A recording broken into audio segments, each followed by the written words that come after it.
Hoje é dia 22 de maio de 2022, 11 horas e 25 minutos, um domingo em Franca, São Paulo. Dia claro, sem nuvens, 20 graus. Nós estamos realizando o culto cristão no lar e optamos nesta fase pela leitura desta obra, Universalismo Crístico. Universalismo Crístico é uma obra canalizada, recebida por Roger Paranhos Bottini. Roger Paranhos Bottini nasceu em Porto Alegre, capital do Rio Grande do Sul, onde reside desde 1969. Formado em Administração de Empresas pela PUC, pós-graduado em Sistemas de Informatização e Telemática pela Universidade Federal, trabalha no Banco do Estado do Rio Grande do Sul como analista de sistemas. É médium desde a infância, quando passou a perceber a presença de espíritos necessitados. Posteriormente, a presença de instrutores, benfeitores da espiritualidade maior, que o convocaram para o trabalho que ora realiza através da divulgação das verdades imortais. Atualmente dedica-se em especial à missão de promover, de divulgar a visão espiritualista do terceiro milênio, Universalismo Crístico, que é justamente o tema central de seu livro, de mesmo título. Universalismo Crístico, o futuro das religiões, é um livro profético que procura preparar a humanidade para a visão espiritual do futuro.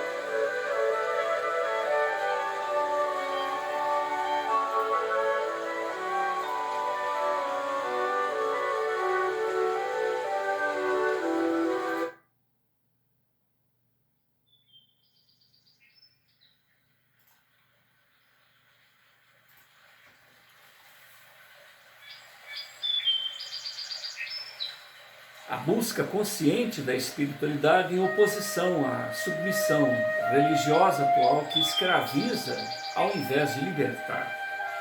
Adotando uma metodologia simples, filosófica, baseando-se em 3 alicerces principais. O primeiro deles, o amor ao próximo.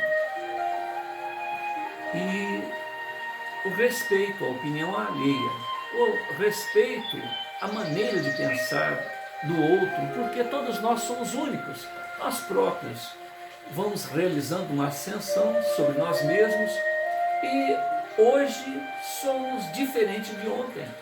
Então o eu de ontem é diferente do eu de hoje e caminhamos milênios temos caminhado individualmente, cada um de per si.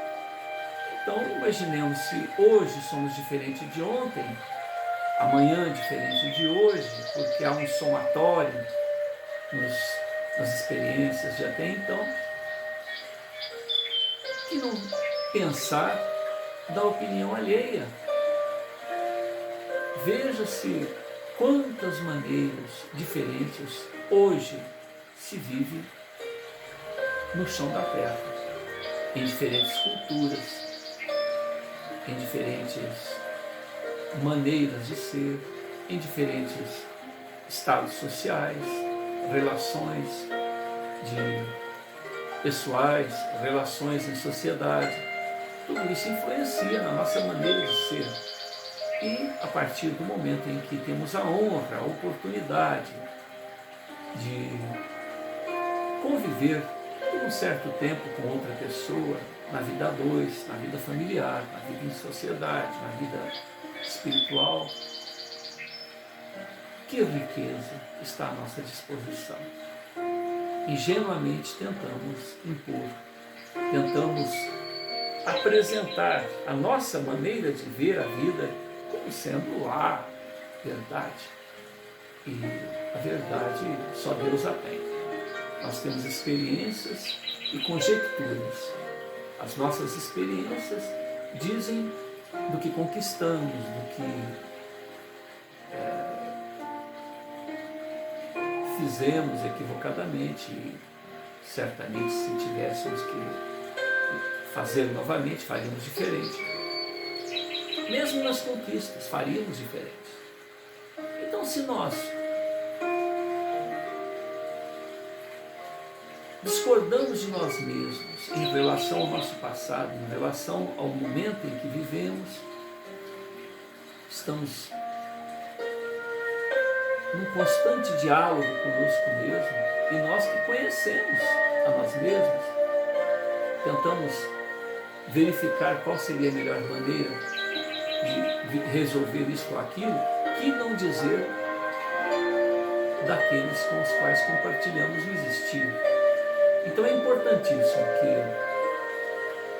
além do amor ao próximo, como a si mesmo, para, em conquistando essa realidade em nós mesmos, saibamos servir e passar, saibamos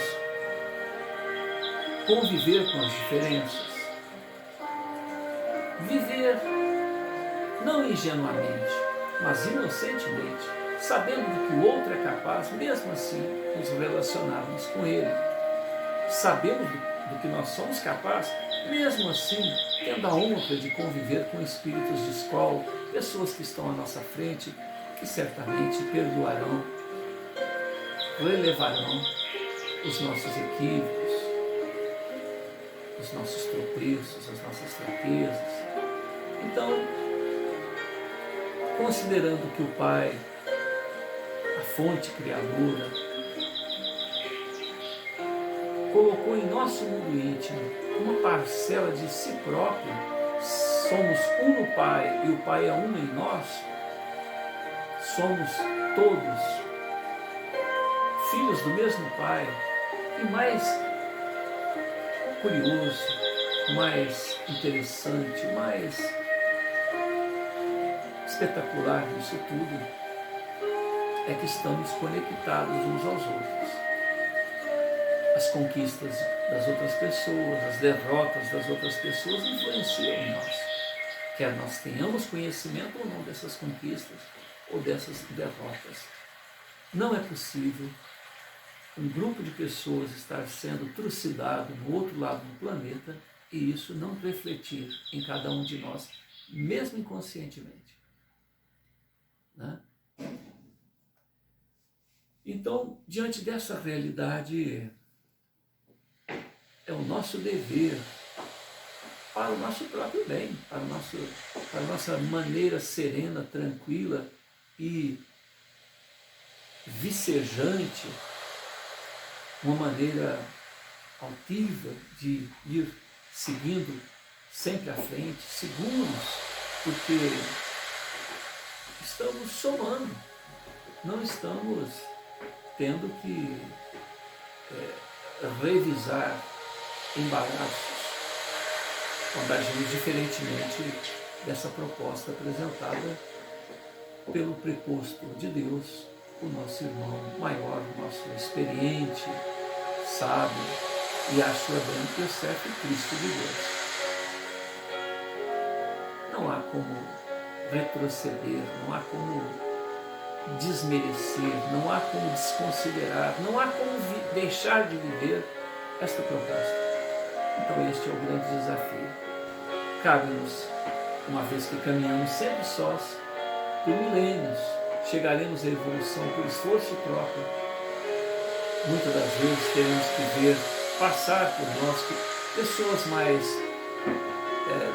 determinadas, pessoas mais dispostas, pessoas mais sinceras consigo próprio, que vão trabalhando em si e seguirão à frente.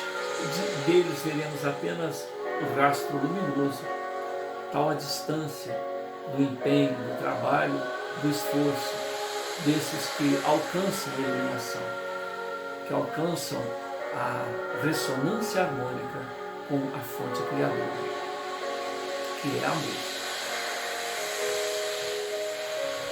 Então aprendamos a ouvir mais do que a dizer. Certamente temos que contribuir num bom combate, num bom embate, num bom diálogo, mas ouvir mais, porque afinal de contas, se partirmos para querer dar aulas para os outros, estaremos perdendo a valiosa oportunidade de aprender um tanto mais.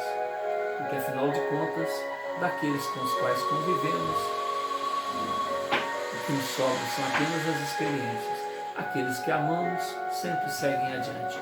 Aqueles com os quais tivemos um entrevero menos agradável, mas que nos cabe revisar a situação e fazer uma leitura sempre sadia do ocorrido, uma leitura que nos faça crescer. Então, foi muito bom relacionarmos com pessoas indigestas, vamos dizer assim, no momento do relacionamento. Mas que certamente nós outros, como essas pessoas, também temos que crescer, temos que relevar, temos que seguir adiante, uma vez que tantos irmãos de vanguarda terão que relevar os nossos equívocos diante da oportunidade com os quais conviveremos com eles. Somos o resultado do investimento de muitos daqueles vanguardeiros que nos amaram, que investiram desde a nossa chegada aqui na Terra e muito antes disso, na propositura, no projeto existencial encarnatório em que nós estamos, quando desencarnarmos, certamente neste reencontro com esses empreiteiros, com esses que investiram na nossa melhora, tudo será muito bom, independentemente da maneira com que nos reencontremos, tudo será muito bom. Fizemos o nosso melhor ou não. E novas propostas, novos desafios, afinal, a vida segue adiante.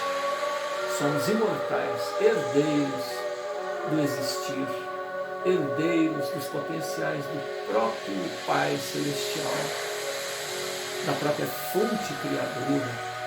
Cabe-nos despertar para este encontro harmônico com o melhor que pode ser feito. E isso somente no mergulho dentro de nós mesmos, sempre, independente dos momentos de euforia, independentemente dos momentos menos agradáveis, nos quais nos encontramos meio acoimados, meio encantoados. É essa harmonia com a fonte criadora que nos dará a direção. Calma. Ou segue adiante. Tudo vai dar certo. Essa doce voz, essa doce intuição materna, vamos dizer assim, e a severidade paternal que nos mantém firmes, responsáveis, fazendo o nosso melhor e deixando ao outro o direito de ser como lhe aprouver. Um segundo alicerce, depois do amor e do respeito ao próximo, é saber que somos imortais, saber que estamos momentaneamente mergulhados aqui na carne, que já estivemos aqui outras vezes e já fizemos essa jornada de mergulho num plano mais denso, em outros orbes, porque há muitas moradas na casa do Pai, né? E o mais interessante, quer aqui na Terra, quer em outros orbes, somos herdeiros do que fizemos de nós próprios. Os momentos em que nos empenhamos em ressonar harmonicamente com a fonte criadora e acertamos. E os momentos em que achamos que éramos autossuficientes e resolvemos enfiar os pés pelas mãos, chutar a porta, chutar o balde, agir de uma maneira irresponsável, colocamos junto a nós mesmos as consequências que temos que refazer, reconsiderar, reatar, pegar as pontas soltas e continuar a tricotar a nossa indumentária, o nosso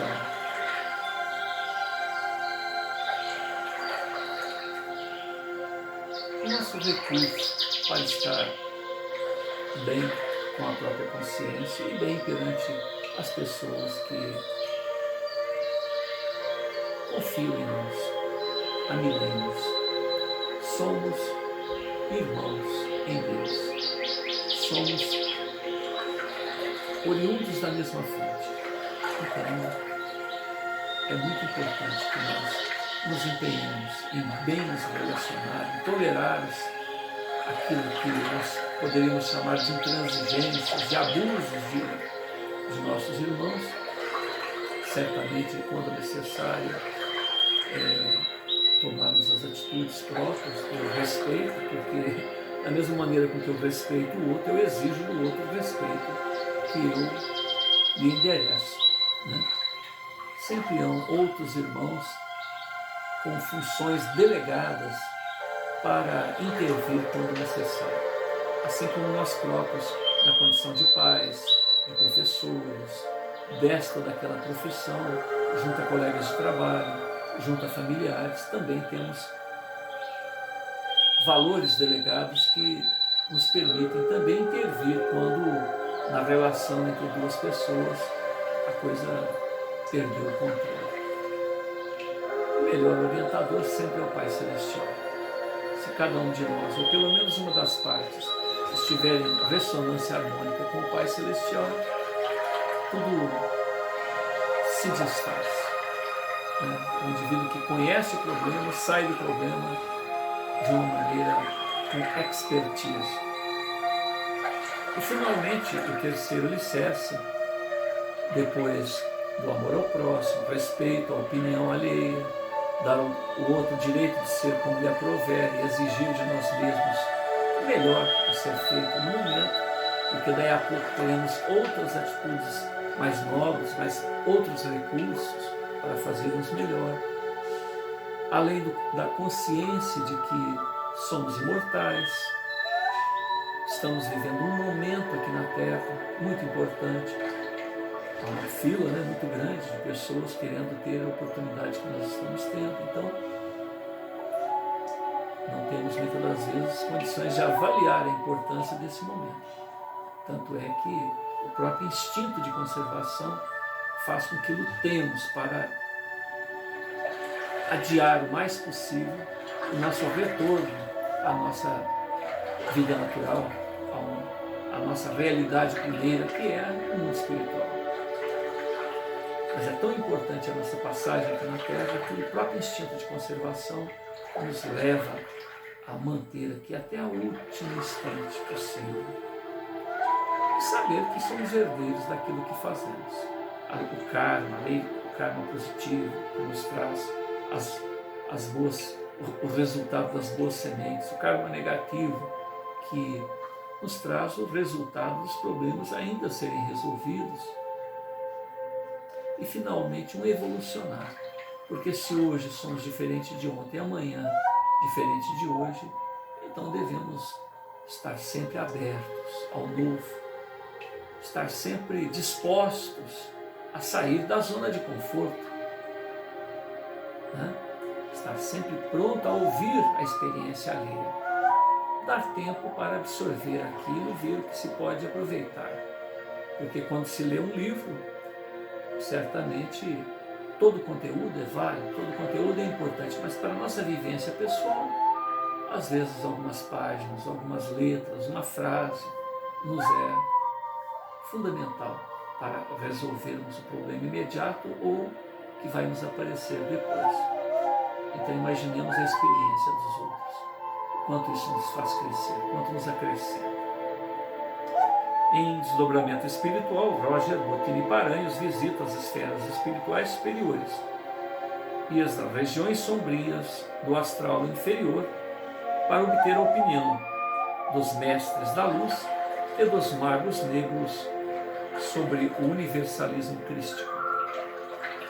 Em uma segunda parte, Roger Burkin de Paranhos narra a ação dos precursores da nova era para implantar na Terra a visão espiritual do terceiro milênio, com uma leveza, idealismo emocionante.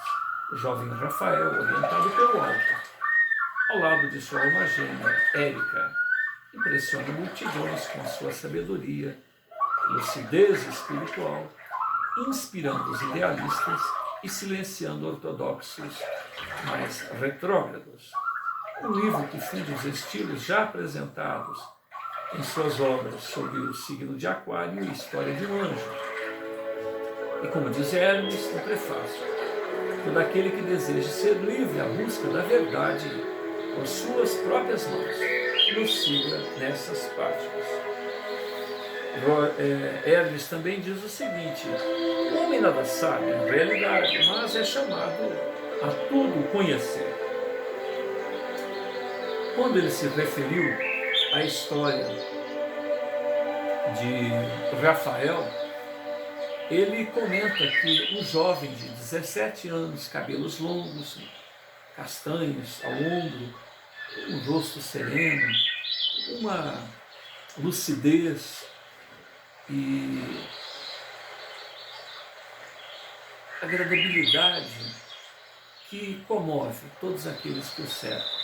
A princípio, seu pai estava preocupado com sua maneira quase que franciscana de levar a vida, mas depois ele, conversando com o filho, ele percebe que a coisa é mais segura do que ele imaginava. Tanto que o rapaz, recebendo essa intuição, no mesmo tema em que estamos lendo aqui, universalismo crístico, ele justamente apresenta esses três conceitos aos quais nós nos referimos em três oportunidades, em três fóruns. No primeiro, ele trata do amor ao próximo, respeito às opiniões alheias, estar atento, ouvir mais do que dizer, não avançar sobre as outras pessoas no sentido de impor os nossos conceitos de vida, porque muitas das vezes nós é que estaremos equivocados, então por que impor? Mas, pelo contrário, como caminhamos, evolucionamos sempre individualmente, chegamos aqui na Terra com apoio do mais alto, sozinhos. Certamente tivemos uma boa recepção, lágrimas de alegria, felicidade, congratulação, uma boa convivência. E, bem ou mal vivamos, responsavelmente ou não, vencendo todos os desafios ou não, lágrimas de despedidas certamente hão de verter sobre o nosso momento derradeiro, e novas lágrimas de alegria hão de surgir após os portais do mais além, aonde, bem ou mal vivamos, a experiência valeu. A experiência valeu. Poderia ter sido melhor? Quem sabe? Poderia ter sido pior? Quem sabe? De qualquer maneira, cabe-nos refletir. E justamente, estando atento às opiniões alheias, estando atento ao novo, é que nós facilitaremos essa jornada. Porque quando teimamos em querer impor o nosso ponto de vista, como quem diz, eu é que sei, é aí que a coisa fracassa. Mas quando estamos abertos ao novo, vamos considerar as opiniões alheias e vamos fazer do nosso jeito, sempre. Porque quem vai pagar o preço somos nós. Quem vai ter os louros da vitória ou o esforço do recomeço seremos nós. Então, estar aberto ao novo, às opiniões, como diz, ouço todo mundo e faço do meu jeito. Certamente, essas opiniões, todas as pessoas que nos cercam, influenciam no nosso melhor a ser decidido naquele momento. Mas a experiência é sempre pessoal. é seguir adiante. No segundo fórum, ele fala sobre a reencarnação e a lei de causa e efeito, a lei do karma. Nesse momento, o público é maior, porque ele alugou um salão para 200 pessoas. No primeiro evento foram apenas 30. Não houve nem necessidade de microfone. Era de boca para ouvido o diálogo. No segundo momento, mais de 200 pessoas. E ali houveram certamente alguns presentes, alguns indivíduos mais afoitos, com paradigmas, com dogmas, com preconceitos, com pensamentos formados, num monoideísmo em torno de um conceito, de uma maneira de se viver, aonde, apesar de terem sido convidados para um diálogo sereno, tranquilo, uma troca de experiências entre irmãos, porque afinal de contas todos somos filhos do mesmo pai, né? Vamos dizer que num diálogo entre um pastor e um padre, num bom embate, eles dizem que são filhos do mesmo pai ou são funcionários do mesmo patrão, muito embora trabalhem em firmas diferentes.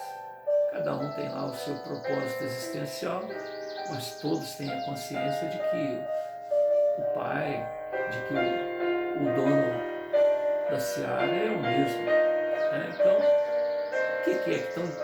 o que te cativa? O que é que tem de tão interessante na sua maneira de ver a vida? Por que você acredita que é dessa maneira?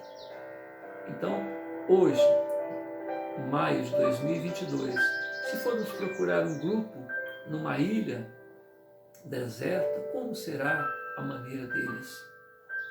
Uma ilha deserta, não, uma ilha com uma população, né, fechada, limitada ali. Como será essa maneira de ver deles? Até a chegada de um grupo, bem ou mal intencionado, né, como há um caso aí, uma ilha, um indivíduo que estuda sociologia, foi lá, passou um filminho do Rambo e Deus daquela ilha virou quem? Rambo, Sylvester Stallone, se não me engano. Então, eles sequer imaginam que é um ator, eles imaginam que aquilo é um Deus. E vivem daquela maneira, com um facão na mão. Imaginemos se um dia eles desenvolvem um tanto mais, comecem a ter armas mais modernas, ou tem um barquinho, um aviãozinho, um navio, e resolvam divulgar a sua ideologia espiritualista do Deus Rambo para outros ambientes. Se não aceitar, o facão vai funcionar, né? Pedaço de pau, ou seja, é o que nós temos feito com a nossa maneira de ser. Em nome do Cristo, que só falou em amor, dizimamos populações de muçulmanos, pessoas que acreditavam em Maomé. E o reverso, né? Quem fala a verdade é Maomé. Quem for cristão, quem for judeu, quem for qualquer outra coisa, é alvo de homens-bomba, de atentados, de coisas que tais. Nenhum outro está certo, porque o Pai Celestial é o mesmo. Se a gente considerar essa realidade, não faz sentido essas lutas. Então, bem disseram o pastor e o padre. Nosso Pai é um só. E, no entanto, temos biologias diferentes. Nosso patrão é um só, trabalhamos em empresas diferentes. Então, que bom será nós conversarmos para ver o que há de comum nessas nossas empresas, nessa busca do nosso patrão. Separar o que é humano do que é a essência das coisas. Se a gente buscar a essência das coisas, certamente não haverá discordância. E esse é o papel do universalismo crístico, encontrar a essência de todas as religiões e espanar lá, tirar o lodo, tirar a poeira que se acumulou das convenções humanas, que nada tem a ver com a essência. Então Rafael, nesse segundo momento, apresenta essa visão de vida. No terceiro momento, que é esse agora, ele apresenta o evolucionar desses conceitos citados, porque o progresso é irrefreável. Não há como refrear o progresso. Diante disto, a psicologia, a ciência, a filosofia, as relações sociais, tudo muda. E os conceitos religiosos ficam enraizados, como estão hoje, lá na Idade Média. Os nossos conceitos de hoje são os mesmos da Idade Média. Né? A Terra, o centro do universo. A Terra estacionária e tudo girando em volta. Quantas pessoas não morreram por isso? Por perceberem que a coisa não é por esse lado. Que todas as doenças, todas as dificuldades, todos os problemas são decorrências da ação de um indivíduo, de um ser espiritual, que nada tem a ver com bactérias, com a pessoa não ser previdente, não ser uma pessoa que se empenha, que se dedique, que se renove para resolver esses problemas. Né? Então a necessidade de um evoluir, de um evoluir das coisas. Então Rafael, ele num primeiro momento tem 15 minutos ou 20 minutos antes de iniciar a sua palestra, ele tem um diálogo com aquelas pessoas que têm problemas pessoais, que trocam ideia com ele, e já lemos isso nos blocos anteriores, no bloco 22 e 23. E quando Rafael inicia o seu diálogo aqui, ele começa a fazer apontamentos diversos, dizendo que São Jerônimo selecionou 4 evangelhos, mas que são chamados de canônicos, mas que há outros, um conjunto de 40 ou mais evangelhos que foram desprezados por São Jerônimo, que nem tudo que está escrito nos evangelhos canônicos é ao pé da letra, da maneira com que a coisa se deu, haja vista que eles foram escritos 50, 100 anos ou mais depois do evento, dependendo da memória daqueles que viveram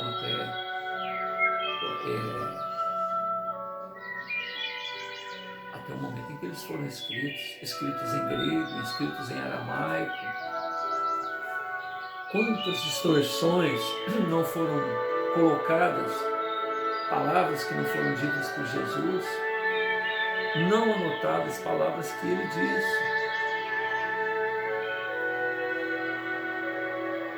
Lucas, que seguiu Paulo, o médico, né, Lucas, ele entrevistou Maria, teve a oportunidade de entrevistar Maria. Maria é contemporânea do Cristo, acompanhou a vida de seu filho, Maria, né, sua mãe. Então, o Evangelho de Lucas tem lá o testemunho da própria Maria. Né? Agora, e os outros? Né? Então, nós estamos fazendo esse comentário para dizer que acontece um fato na cidade, no bairro onde a gente mora, ou dentro da própria casa da gente, e quantas versões não aparecem em torno daquele evento. Agora imaginemos uma coisa relacionada ao Cristo. O próprio nascimento de Jesus, olha quanta coisa aconteceu o tempo começou a ser recontado. A história anterior, né, do Velho Testamento, ela, como diz, ficou no passado e começa a contar um novo tempo a partir de Jesus. Então é antes de Jesus e depois de Jesus. São Jerônimo ou algum outro que depois foi atualizar as anotações de São Jerônimo errou a data, o mês. Então Jesus não nasceu em dezembro. O ano 1 é o ano do nascimento de Jesus? Não. Há um erro de 5 anos, 6 anos, 4 anos. Não sei nem segurança se é 5, se é 6, se é 4. Então veja bem as nossas preferências. Como é que uma pessoa consegue errar o ano do nascimento de Jesus? Está ali só para isso. Né? Os exegetas, aquelas pessoas que se dedicam integralmente à fidelidade do texto e não se tem certeza do ano exato do nascimento de Jesus, do mês exato. No decorrer da história, imperadores, reis, tiraram um mês, colocaram um mês, então nós temos 12 meses no calendário da nossa região aqui, né? Na parte ocidental. Meses foram subtraídos, meses foram acrescentados. Quer dizer, além de ter uma composição histórica onde o ano do nascimento de Jesus está equivocado, no ano primeiro, Jesus já teria 5, teria 4, teria 6 anos. No ano primeiro. E nasceu, eu já tinha nascido. Olha como é complicado. Né? Então Rafael vai fazendo uma sequência, né, de apontamentos. Eu vou continuar a partir da página 164, apesar que eu já li um pedaço dessa página, basta pegar os blocos anteriores. Tudo isso deve ser analisado porque, na verdade, essas informações não são de Deus, mas dos homens, nada mais que interpretações humanas, equívocos, equívocos, ou seja, o próprio nome já diz, equívocos, enganos ou anotações intencionais, tergiversando a fonte, né? Não sendo fiel à fonte. As religiões, portanto, são instrumentos de ligação do homem ao Criador. E para isso devemos compreender que, com o passar dos séculos, a humanidade evoluiu, adquiriu uma nova compreensão, independentemente dos erros que a gente citou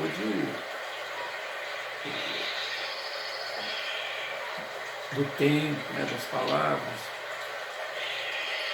E os conceitos medievais de religiosidade não atendem mais à verdadeira fé. Aquela que compreende a mensagem, aquela que compreende o objetivo da vida criada por Deus. Evoluir para nos tornarmos iluminados, espíritos iluminados, a imagem e semelhança do Criador. Se hoje em dia as religiões não atendem mais ao nível de compreensão da humanidade, tanto é assim que ela cada vez mais nega as religiões por não encontrar eco em seu coração. O que dirá, então, em relação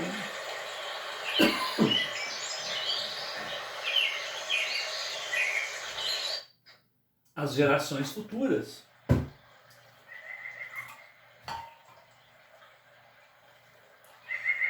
Os filhos da nova era, né? Em 50 anos, nós estamos em maio de 2022. Quanta coisa não mudou, né? Quanta coisa não mudou. Então imaginemos, daqui a 4, 5 gerações, o que significará esses conceitos religiosos medievais? Estaremos aí utilizando veículos à base de eletromagnetismo,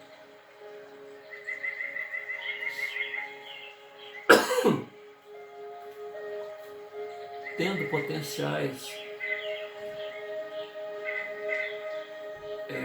que a gente poderia chamar de metapsíquicos ou parapsicológicos.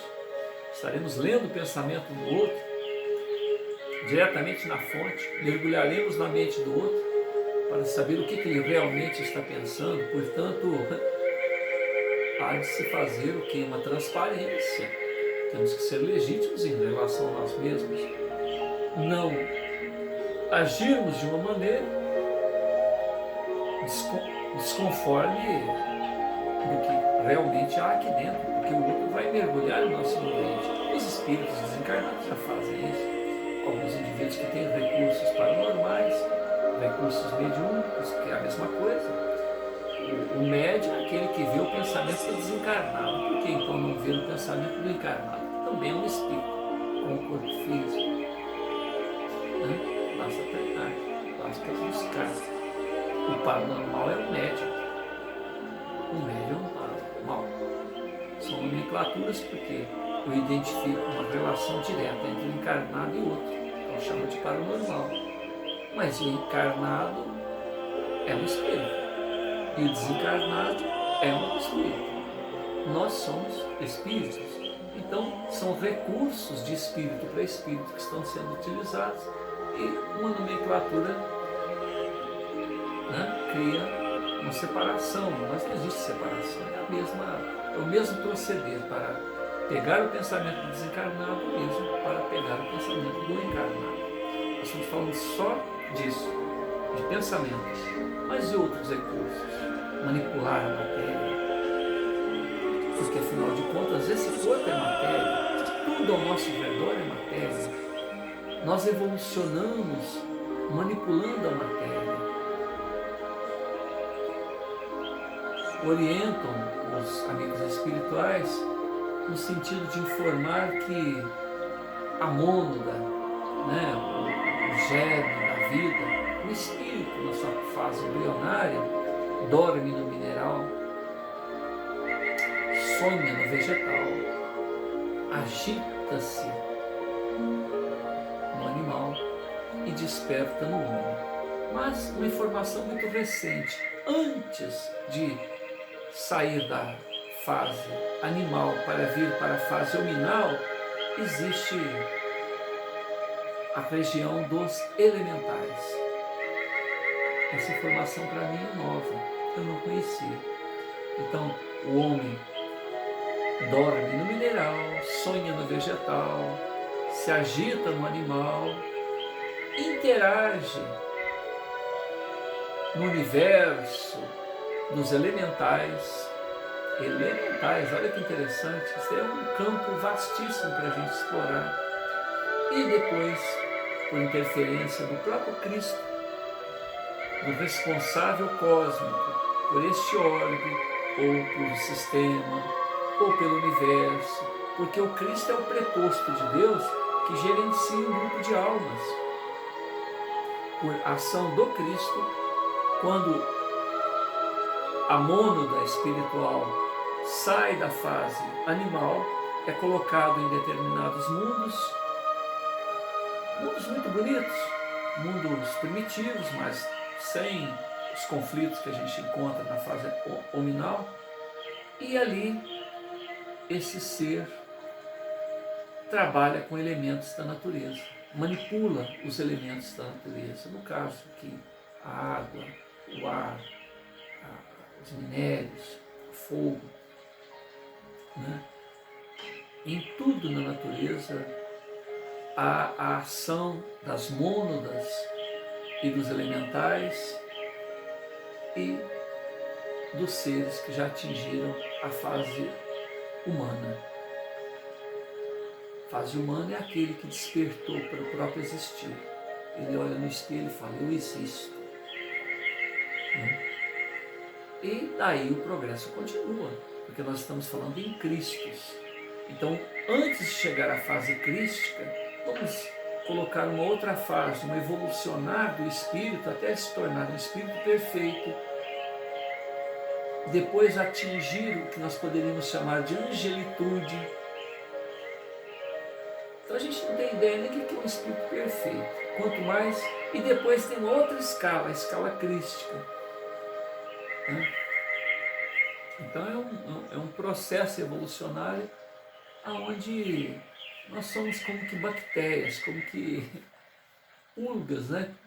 Que pensa e que não tem ideia do universo que o cerca.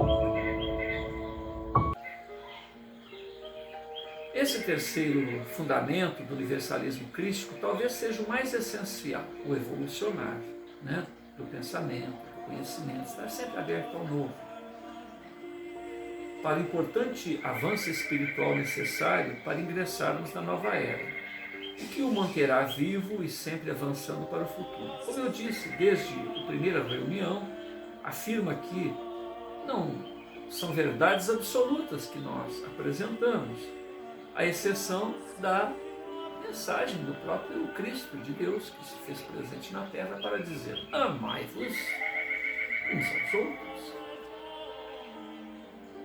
Como diz Chico Xavier, ele não pediu para a gente subir o Monte Everest, mergulhar nos abismos,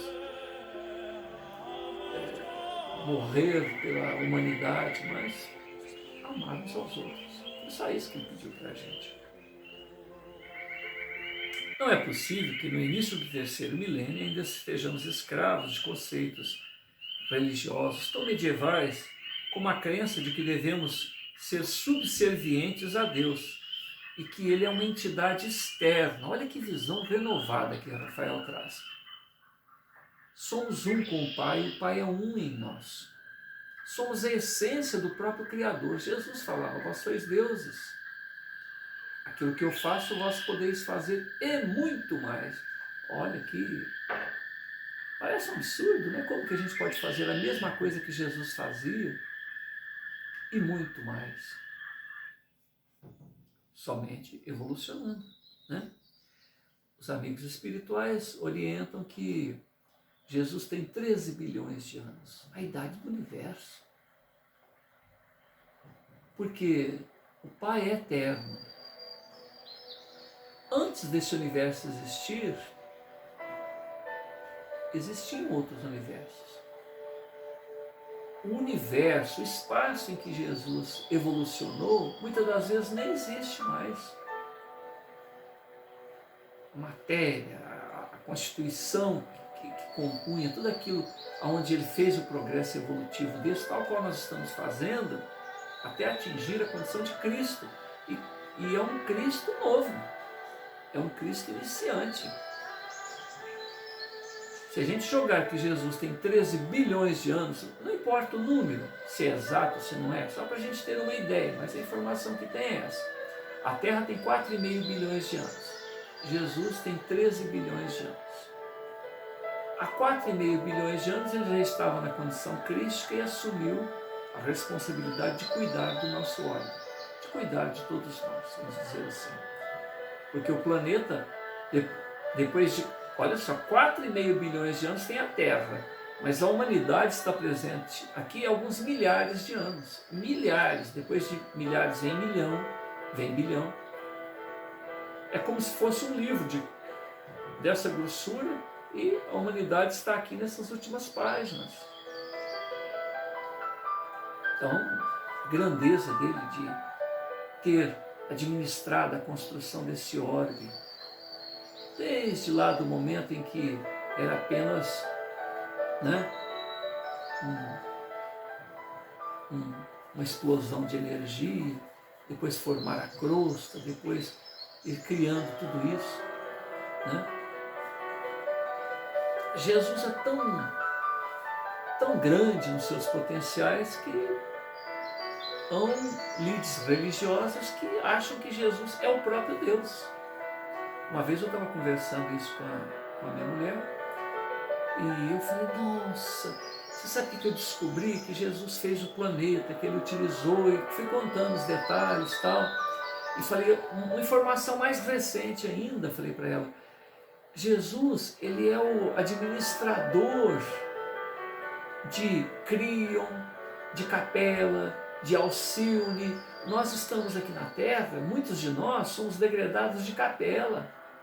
A gente não acompanhou a evolução lá E Ele, que é o Cristo também de Capela, mandou a gente aqui para a Terra.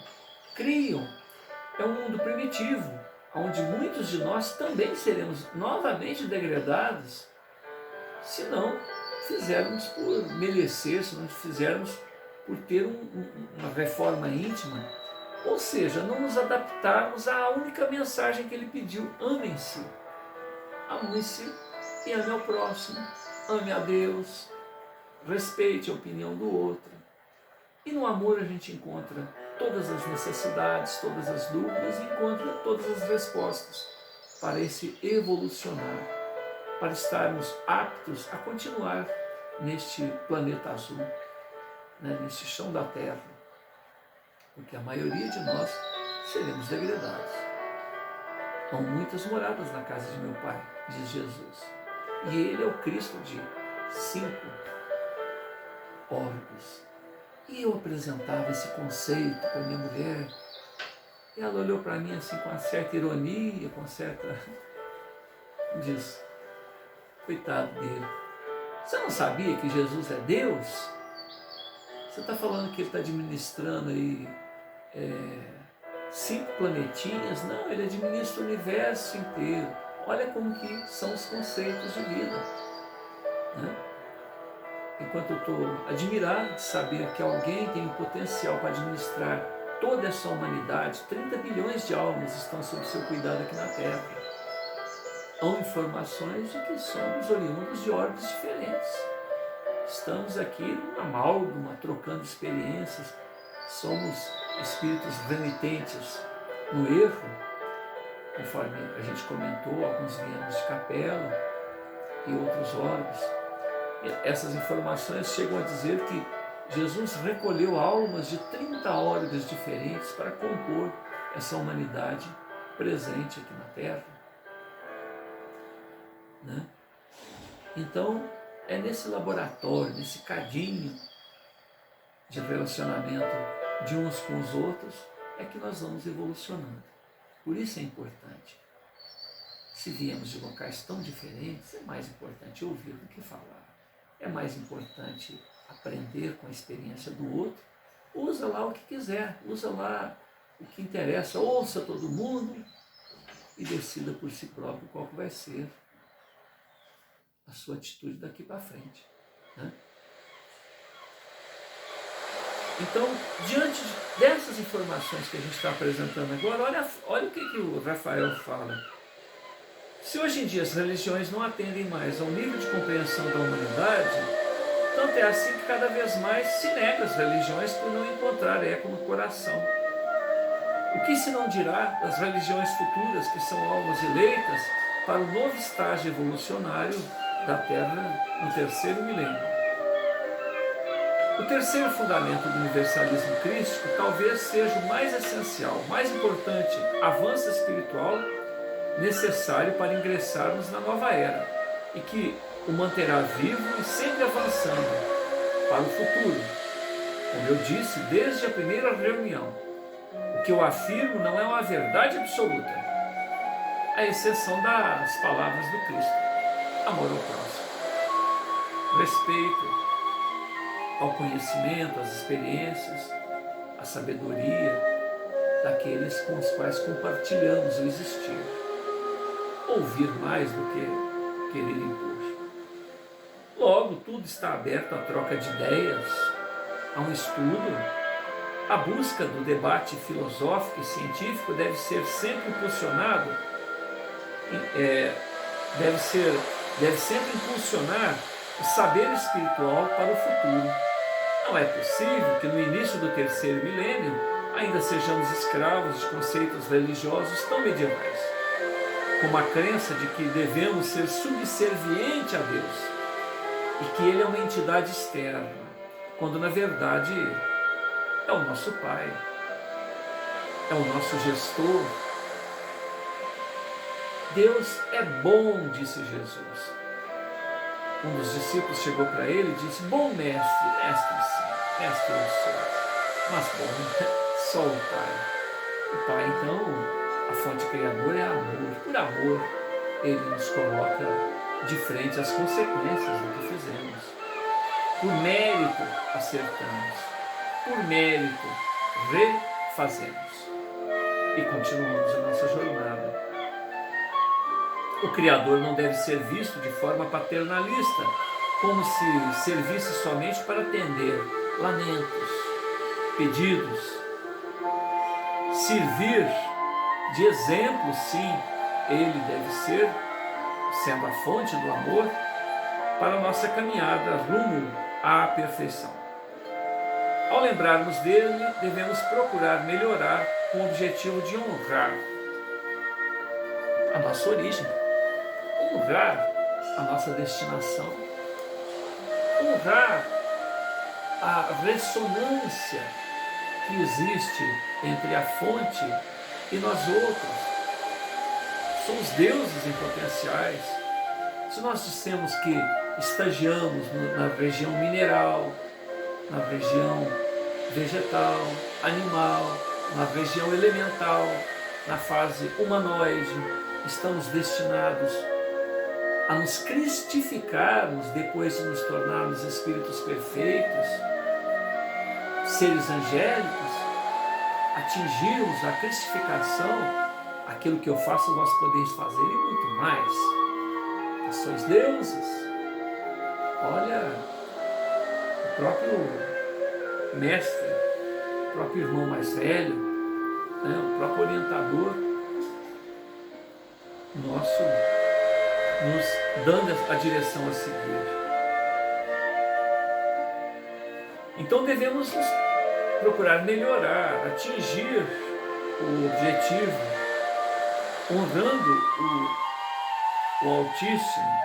O sacrifício ou o pagamento de promessa mais agradável aos olhos do Criador é o cultivo de virtudes crísticas. Rituais de natureza exterior são inúteis. Nós somos centelhas do Criador e possuímos um potencial ilimitado. Não faz sentido que nos comportemos como criaturas frustradas.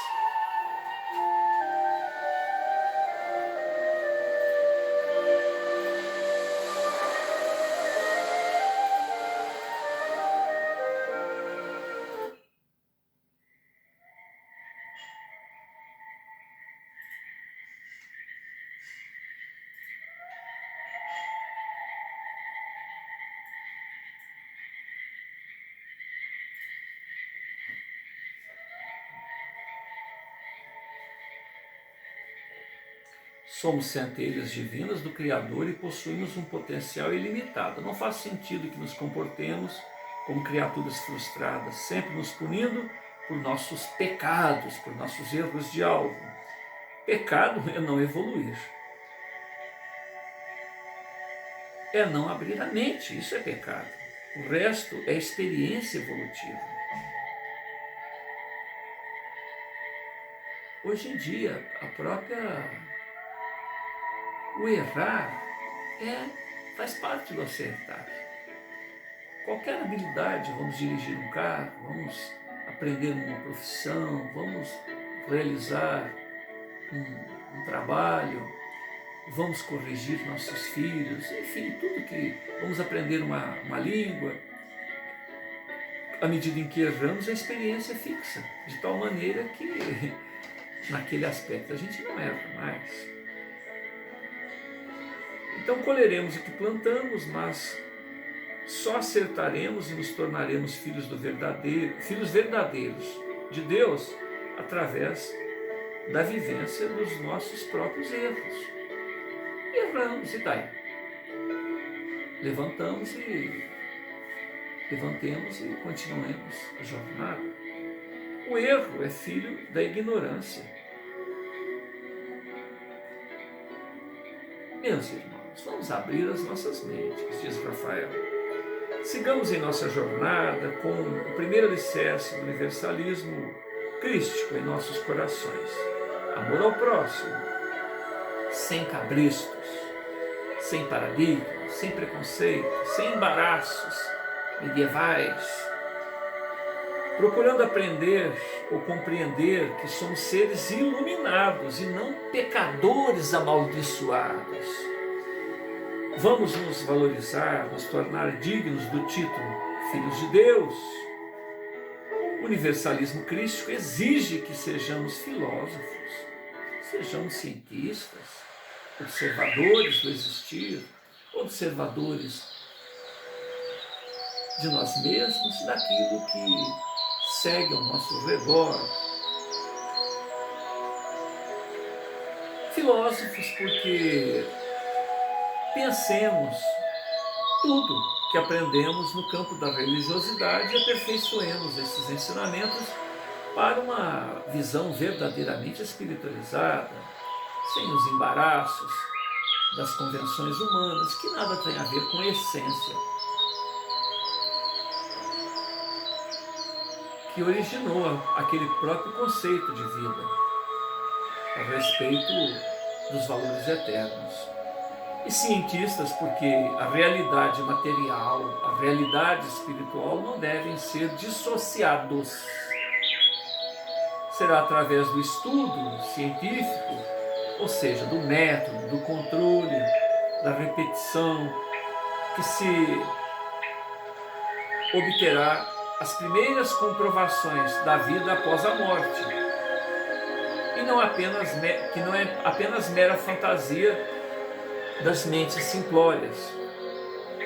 Esse avanço da ciência associado à vida espiritual permitirá que o homem do futuro desfrute tecnologias ainda invisíveis,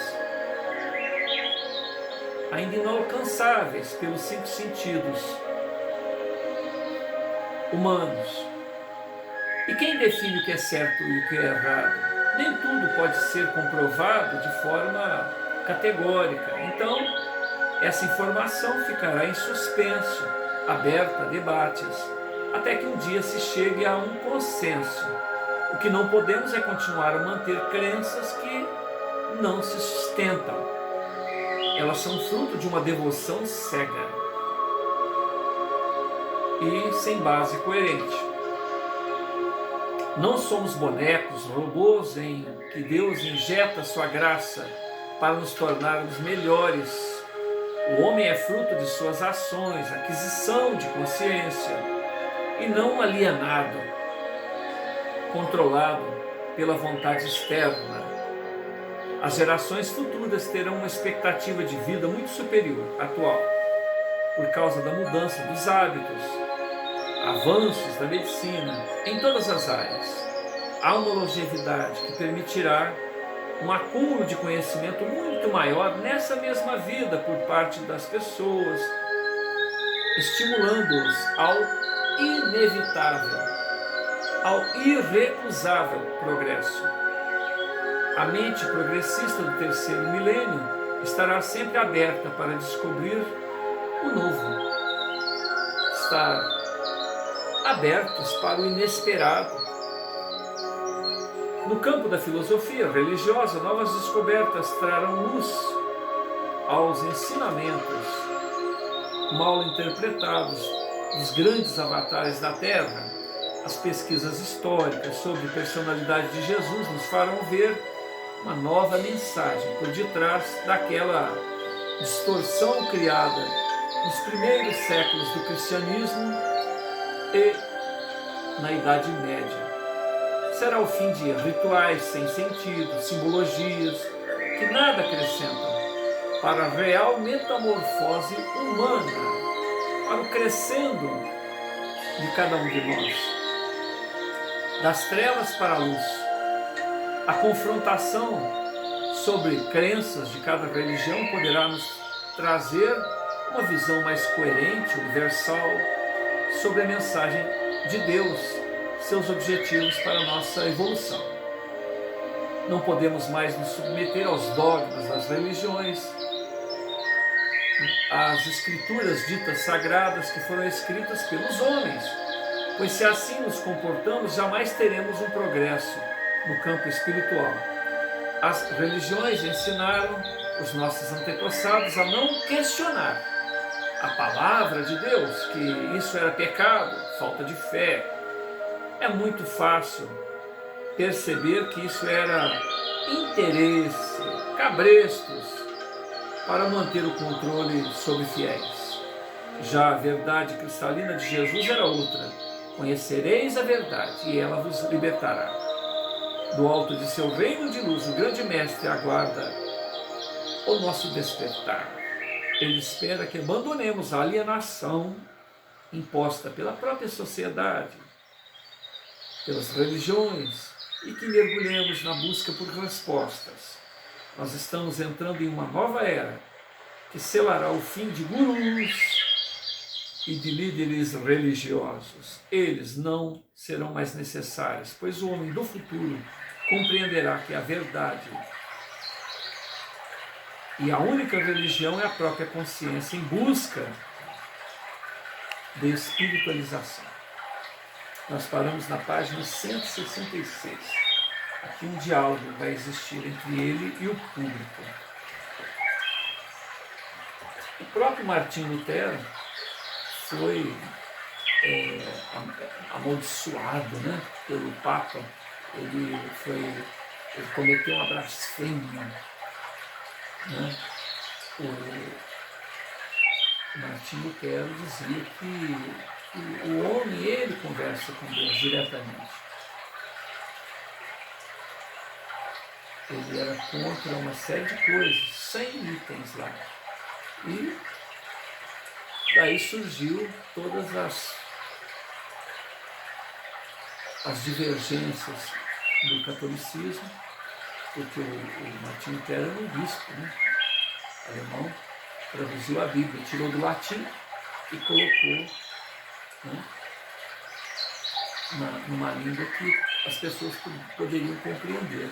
Era proibido ler a Bíblia, porque a maneira com que era levada os ritos, as situações relacionadas à palavra de Deus, né, entre aspas, eram muito diferentes. Né? Então, Martim Lutero não concordou com isso. E veja bem o que aconteceu com o próprio luteranismo, calvinismo e outros, tantas distorções. Né? Ele era contra a venda de indulgências, uma série de outras coisas. E hoje nós temos aí dentro das mídias evangélicas, né, a teologia da prosperidade. Não que as pessoas não devem prosperar, mas uma verdadeira rapinagem em relação aos fiéis. Você dá sua casa, você dá seu carro, você dá tudo seu que Deus vai te dar, aparecendo aquelas propostas estelionatárias, né, que jogam o interesse da pessoa, a ganância da pessoa. Olha que absurdo, jogando com a ganância das pessoas. E o que isso tem a ver com a essência de espiritualidade que as pessoas foram buscar, compreender a respeito de si próprios, e ali é um grupo que está muito longe de buscar a espiritualização. Assim, é como se fosse uma empresa, né, que toma de todo mundo. Hoje em dia existe uma linha de pensamento, de relações econômicas, né, que chama franquia. O que é franquia? Franquia é quando eu descubro uma maneira de ser próspero, uma profissão, dentista, por exemplo, uma linha de pessoas que vão seguir aquele padrão que o indivíduo se viu vencedor. Então é dessa maneira para que você ganhe muito dinheiro como dentista. Farmácia, a mesma coisa. Venda de lanches e assim por diante, venda de veículos. Então você vende o método, o nome, seu nome, com todas as empresas, e você tem que cumprir metas. Você, além de pagar para entrar no negócio, tem que criar tem que ter um patrimônio, tem que ter um recurso próprio para montar a empresa que é sua, franqueado, copiando lá a matriz, né, copiando lá as orientações de quem inventou aquele maneiro, e certamente ganha dinheiro. Então, as casas religiosas estão assim, só que não se satisfaz com o dízimo, querem ofertas, desafios, e criam outros nomes. Vende tijolinhos no céu, a água santa do poço lá que Jesus tomou banho, e assim por diante. São verdadeiras afrontas à inteligência e à própria espiritualidade que todos nós buscamos. Então, diante de tudo isso, muitos de nós resolvemos, por malandragem, às vezes, nos mergulhar no materialismo, porque pegamos esta maneira de proceder, onde a fonte, a essência, não tem nada a ver com as práticas, com o movimento, com a maneira de se levar. Então, o que tem de Cristo nesse proceder? Eu vi certa vez uma pessoa dando depoimento: eu vou ser a pessoa mais rica da América do Sul. Todo mundo, aleluia, peraí. E os outros também não vão ser ricos? Como que ele pode ser o mais rico da América do Sul? Dando lá, colocando verdadeiras fortunas no gasofilácio, levando isso ainda pelo lado da boa-fé, como se fosse verdade que a pessoa está dizendo. Que pode ser coisa combinada também. Né? Mas vamos colocar boa-fé. Como que um pastor, uma pessoa, aceita uma ideia? Fulano vai ser o cara mais rico. E se outro quiser ser mais rico? Olha, não. Por que ele tem que ser o mais rico? Que lição é essa? Então, porque eu vou ser o mais rico, eu vou dar uma grande fortuna para a igreja. Né? Agora, vocês me perdoem o lado que eu vou entrar, porque eu sou policial. Pessoas que fizeram ofertas, uma vez que acordam, despertam pelo que fizeram, percebem que o que foi prometido não aconteceu, quer dizer, deu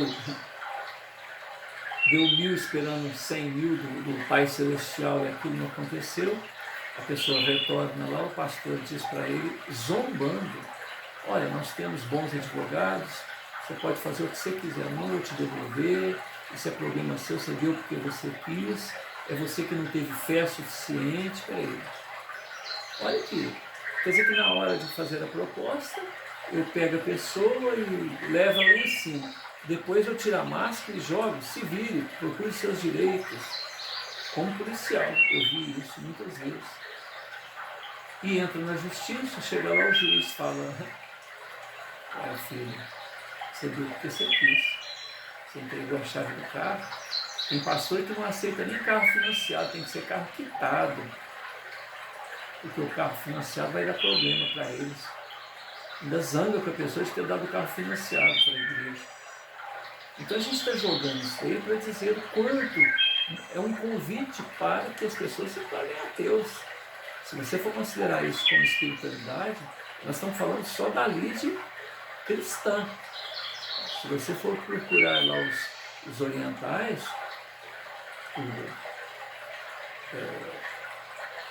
nós sabemos que somos todos imortais, filhos de Deus, e o cara vai pegar e colocar: eu tenho o direito de pisar em você porque eu estou numa situação melhor, você está aí passando a apertar. Em vez da solidariedade, da fraternidade, do amor, de pegar o outro e levantar, não. Eu estou aqui, olha, usa até a reencarnação para justificar essa prepotência, manter os privilégios.